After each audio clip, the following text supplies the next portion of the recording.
What's up? What's up? Ano ngayon? Gabi. Kakaiba to. Kakaiba. Anong tawag ito? Magdo-DoorDash ako. First time ko mag-DoorDash. Ang DoorDash is parang Grab or like Food Panda dyan sa Pilipinas. So, hanap tayo ng kwan. First time. Wala kasi akong magawa sa bahay. Anong oras na? 6:36 ng gabi. Wala akong magawa sa bahay. So, instead of higa lang ako doon. So, mas okay na to. Alright? Subscribe, comment, and share. Alright? Samahan nyo ako. Tingnan natin. First time ko. Alright! Mayroon na akong, anong tawag mo ito? First na customer. Tingnan natin to. Excited ako. First customer. Puntahan natin. Samahan nyo ako. Rogers Road. Saan to? Let's go! First ko to first. Alright, dito na tayo sa House of China. Alright, tayo na. Let's go! Alright, dito na. Tayo na, ihatid natin to. Ang saya-saya, first order ko. Woohoo! Let's go! Let's go! Ang saya-saya nito. First order ko. Tingnan natin. Tayo na. Ito na ako. Drop ko to.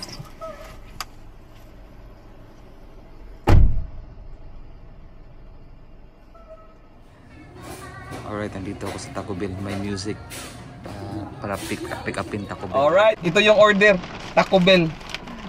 Alright, so ihatid natin itong second order to na nakakatawa kasi umihi lang ako dito and then pumasok yung order. Let's go! Ang ganda nito. So pangalawang order ko to. So yeah, papunta tayo. I-drop natin to. Mga 3 miles lang eh.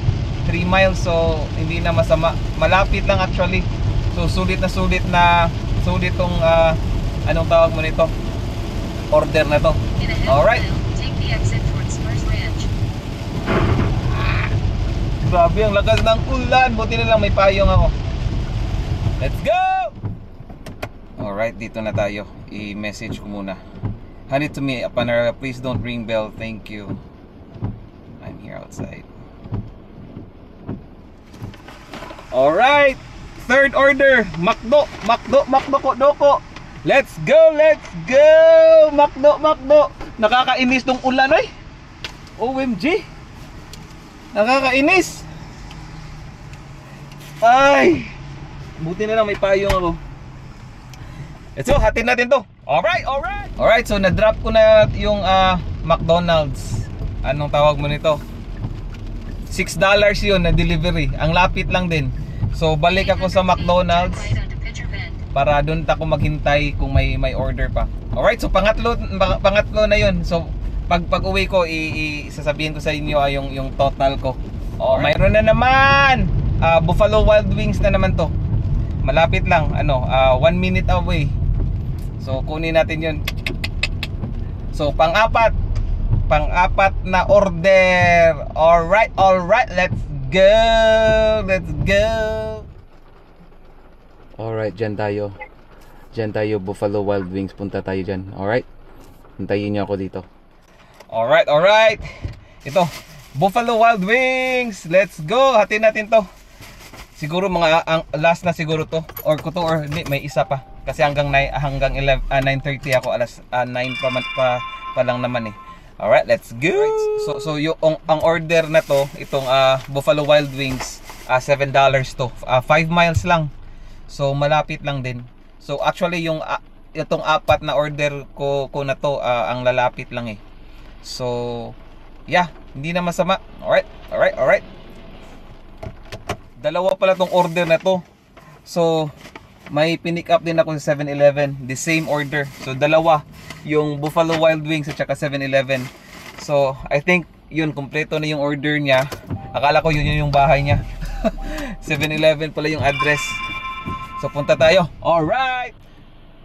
So, pwede pala tong ganito, no? Like dalawa yung pick up. or dalawang like establishments ba, pero the same order. So kagaya nito. So now I know. Magkano ba to? I think $7 to eh. Dalawang order. And then yung bahay niya is 3 miles away, mga 5-minute drive. So yeah, stop pa. So I think ito na yung last order ko kasi madadrop off ko to 9:20 eh. And then matatapos ako 9:30, pero we'll see. Alright. So nahatid ko na yun. May isa pang pumasok, as in back to back talaga. Hotel pala yung dinap ko, yung last. So pang 5 to. Ano to? 1.3 miles, so malapit lang. So yeah, puntahan natin. I think last ko na to kasi gabi na, 9:30 na ng gabi. Alright, let's go! Yan, ito yung order. Dalawang order yan. Magkaiba pero the same restaurant. Alright, hatid natin. Yung isa, din ang isa dito. The same neighborhood lang pala sila. So magkapit-bahay lang sila, the same neighborhood, and then pareho yung restaurant na inorderan nila. So that's why. So okay ito. Di ba? Kasi hindi masyado malayo, and then parang dalawang order. Alright, let's go. Drop natin tong last and then nauwi na tayo. Alright, so tapos. So ito yon, ito yung nagawa ko. Active time 2 hours and 21 minutes. Dash time 3 hours and 16 minutes. Deliveries 7. Ang total nakita ko for 3 hours is $30. So yeah, so tinay ko lang to. So we'll see. Baka bukas. Ang maganda kasi yung delivery ko is back to back.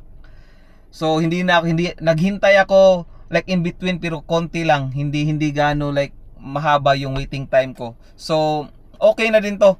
So ita-try ko ulit to siguro bukas, try ko lunch, and then we'll see. Pero I think mas maganda ang gabi kasi walang traffic eh. Ang nakakainis lang ngayon kasi anong tawag mo ito? Maulan. Nakakainis, pero yun. Alright, so ito yung experiment ko ngayon. DoorDash, trinay ko first time ko. Not bad, $30 for 3 hours. Alright, so salamat. Subscribe, comment, and share. Alright, bye-bye you!